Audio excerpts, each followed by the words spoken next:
саламатсыз, эфирда Татарстанның күншығыш хабарлары студияда Резида Шамсулина бүгінгі программада. Халық сәлеметлігі бірінші орында, шәһәрдә һәм районда сәлеметлік соқлау объектлары түзелешек һәм ремонтланачак. Фельдшер-акушерлык пункты Иске Суркина авылында гомуми практика табибы үзәге әлмәттә барлыкка килергә тиеш. Бушлай төшке аш, кием салым һәм документларны торгызуда ярдәм. Бу кеше приютының төп юнәлешләре. Волонтерлар көн сайын мохтаҗларга 130 порцияга кадәр ризык тараталар. Копма каршы фикерләр, Судва микрорайонда яшәүчеләрнең кайберләре сугбаетләр һөҗүменә зарлана. Икенчеләре вазгыять алай куркыныч түгел дип саный. Әлмәт ашыгыш медицина ярдәме станциясе автопаркы яңа автомобиль белән тулыланды. Татарстан Республикасы Рәисе Рөстәм Миңнеханов тантаналы рәвештә республика медицина учреждениеларына машина ачкычлары тапшырды.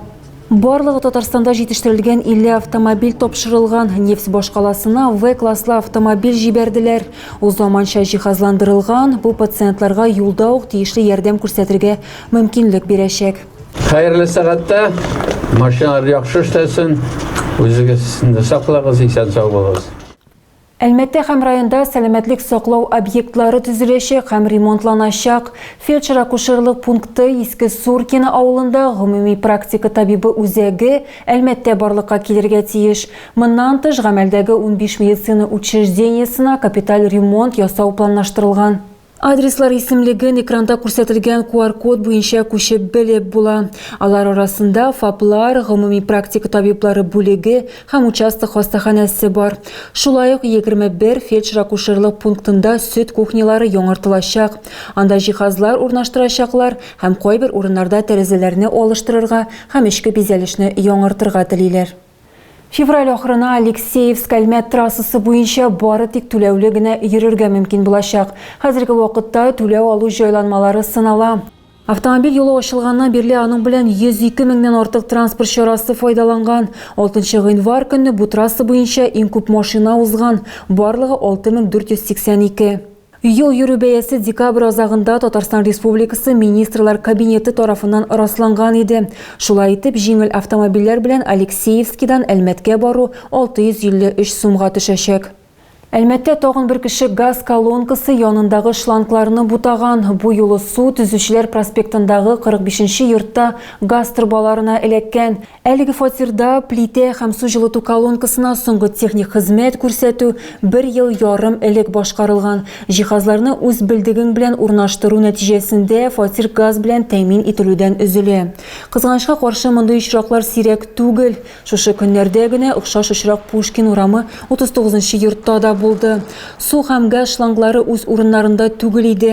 Хәзер хуҗа газ белән тәэмин итүче оешмага барлык зыянны капларга тиеш. Бу авария эшләренең һәм агып чыккан газны һәм газ трубаларын алыштыруның бәясе. Моннан тыш хукук бузучыларга административ җаваплылык та яный.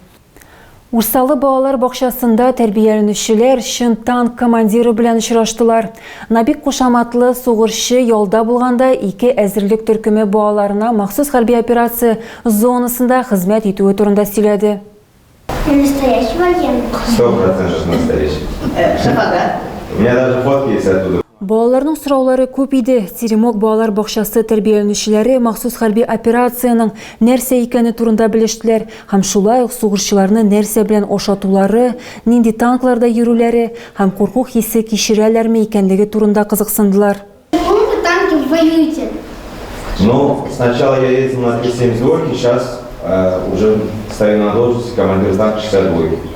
Танк командиры Набик кушаматлы сугышчы ялга кайткан, әмма бу вакыт ял итү өчен генә түгел, Иратның планында мәктәп укучылары белән дә очрашу. Это подрастающее поколение, которое скоро будет, так сказать. Бу үсеп килүче буын тиздән руль артында булачак, һәм алар үз ватаннарын яратырга тиеш. Хәрби патриотик тәрбия белән дә һичшиксез шөгыльләнергә кирәк. Өстәвенә бездә ватанны саклаучылар елы. Шуңа күрә килергә кирәк дип таптым. Сугышчыны тәрбияче Асия Абдельманова чакырган. Ул 40 еллык стажлы педагог. Хатын-кыз өчен махсус хәрби операция шәхси тарихы, чөнки фронтта аның туганнары. Этот год особенный, потому что он и назван защитников Отечества. Бу ел үзенчәлекле, чөнки ул ватанны саклаучылар елы. 5 ел дәвамында балаларга төрлечә патриотик тәрбия бирә. Әти-әниләргә рәхмәт, тандемда эшлибез. Балалар үз әти-әниләрен, ватанны яратсыннар, өлкәннәрне хөрмәт итсеннәр һәм аларның Россиядә яшәүләре белән горурлансыннар өчен бөтен көчемне куям. Балалар бакчасы мөдире Елена Инзерованың алгы сызыкта абыйсы хезмәт итә. Һәм аның мәгариф учреждениесе беренче көннәрдән үк диярлек сугышчыларга ярдәм итә. Тәрбияләнүчеләр һәм аларның ата-аналары гуманитар ярдәм җыялар.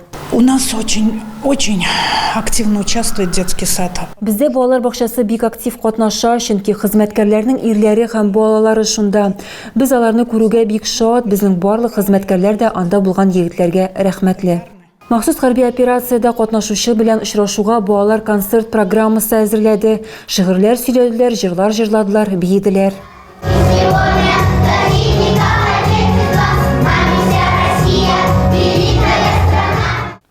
Бушлай төшке аш, кием салым һәм документларны торгызуда ярдәм. Бу кеше приютының төп юнәлешләре. Ул шәһәрдә 1 ел элек барлыкка килде һәм чын мәгънәсендә ихтыяҗлы булырга өлгерде. Көн сайын волонтерлар мохтаҗларга 130 порцияга кадәр ризык тараталар. Ежедневно, то есть у них хлеб. Аларның көн сайын ипи, прәннек, конфет яки ниндидер татлы ризыклар була. Һичшиксез менюда кайнар ашлар да бар. Хәйриячеләргә ризыкны бушлай яки минималь бәядән рестораннар һәм кибетләр бирә.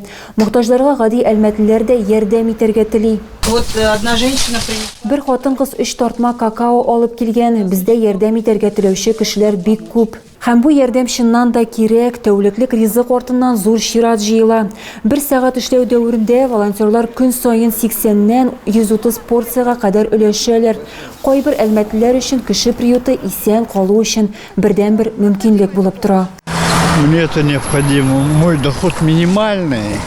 Миңа бу кирәк, минем керемем минималь. Әгәр сыену урыны булмаса, бик авыр булыр иде. Хәзер миндә иртәнге аш та, төшке аш та, кичке аш та бар. Мин 2 порция алдым, биргәннәре өчен рәхмәт. Ашаудан тыш мохтаҗларга документларны торгызуда ярдәм итә алалар. Шулай ук аларга кирәкле киемнәр сайлап бирәләр. То, что происходит в приюте человека, это не просто. Кеше приюты ул ризык белән тәэмин итү генә түгел, бу барыннан да элек йөрәк җылысы, бу кайгырту, бу якыныңа игътибарлы булу, һәм монда килгән һәр кеше моны сизә. Оештыручылар ышана, приют мохтаҗларга гына түгел, алар өчен ризык һәм кием алып килүчеләргә дә ярдәм итә. Тормышның икенче ягына карап, үзеңдә булганның чын-чынлап кадерен белә башлыйсың. Что человек, у которого на один день Бер көнлек булса да ризыгы булган кеше куркынычсызлыкта уянса, янәшәсендә туганнары һәм якыннары булса, бу дөньядагы иң бәхетле кеше. Кайнар төшке ашны дүшәмбедән җомгага кадәр көндезге сәгать 1-дән 2-гә кадәр алырга мөмкин. Приют Шевченко урамындагы беренче йорттан ерак түгел урнашкан. Бу проектның Әлмәттә барлыкка килүенә 1 ел. Оештыручылар шәһәрдә яңа нокталар ачарга ниятли. Копма каршы фикерләр, Судва микрорайонда яшәүчеләрнең кайберләре сугба этләр һөҗүменә зарлана. Икенчеләре вазгыять алай ук куркыныч түгел дип саный. Ләкин 3 кешене тешләгәннәр инде. Табиблар нәрсә әйтәләр, хәмәтләр ташланмасын өчен ни эшләргә? Алдагы сюжетыбызда. Эт кешенең дустымы, әллә дошманымы? Судва микрорайоны халкының фикерләре икегә бүленгән. Берәүләре барлык сугба этләрдә куркыныч түгел дип саный. Мәсәлән, җирле Рекс кушаматлы эт моңа ачык мисал. Нет, не кусается. Юк, тешләмиләр, яхшы этләр. Менә бу этне Түбән Камага алып киткәннәр иде. Аны стерильләштерделәр һәм яңадан урынына алып килделәр. Микрорайонның башка халкы икенче вариантка тартыла. Сугбай хайваннар аларны куркытканнар да, хәтта һөҗүм дә иткәннәр. Вот даже, знаете, дети идут со школы, кидаются на них. Менә беләсезме, балалар мәктәптән кайтканда аларга ташланалар бик күп. Әҗәй көне балалар велосипедта барганда этләр аларны куып чаба. Да, на этой неделе мужчина вышел. Әйе, бу атнада безнең подъезддан Юра исемле ир-ат шыршы ташларга чыккач, аны эт тешләде. Белгечләр дә расладылар, һөҗүмнәр булган һәм бер генә тапкыр түгел. На прошлой неделе обратились в здравпункт. Узган атнада медпунктта аяклары тешләнгән 3 кеше мөрәҗәгать итте. Бу этләр олыларга ташланганнар һәм аларны 3нче поликлиниканың травматологиясына җибәрергә мәҗбүр булдык. Әлмәт күп профилі хастаханасы матбугат хезмәте хәбәр иткәнчә 2024 елда безнең районда 38 кешене тешләгәннәр һәм алар вакцинация узганнар. Тоту процедурасын үткән этләр куркынычсызрак, алар стерильләштерелгән һәм котыру авыруына каршы вакцинацияләнгән. Мондый һәр хайванның чипы бар, алар турындагы мәгълүматлар исәпкә алу системасына кертелгән дип аңлата Әлмәт ветеринария берләшмәсе ветеринары. Согласно законодательству, Закон нигезендә, әгәр эт агрессив булса, ягъни баштан ук шундый икән, андый эт бездә закон буенча җибәрелми. 2025 елда муниципаль бюджеттан караучысыз калган этләрне тотуга 2,5 миллион сумнан артык акча бүлеп бирәчәкләр. Бер терлек Әлмәт районы казнасына 2800 сумга төшә.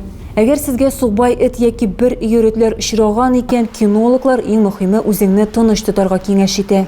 Если вы видите стаю перед собой, Әгәр сез каршыгызда бер өер этләр күрәсез икән, иң яхшысы урап узу. Аларны куырга тырышмагыз, адымыгызны үзгәртмичә тыныч кына барыгыз. Иң мөһиме эткә кычкырмагыз, шауламагыз, кулыгыз белән селтәмәгез. Махсус чипсыз сукбай этне тотуга гаризаны экраннарыгызда күрсәтелгән телефон номеры буенча шалтыратып калдырырга мөмкин. Тагы да күбрәк яңалыклар һәм тапшырулар белән безнең сайтта таныша аласыз. Без социаль челтәрләрдә дә бар, хәбәрләр юллагыз. Бүгенгә менә шулар. Мин сезнең белән сау булашам. Исән-имин булыгыз.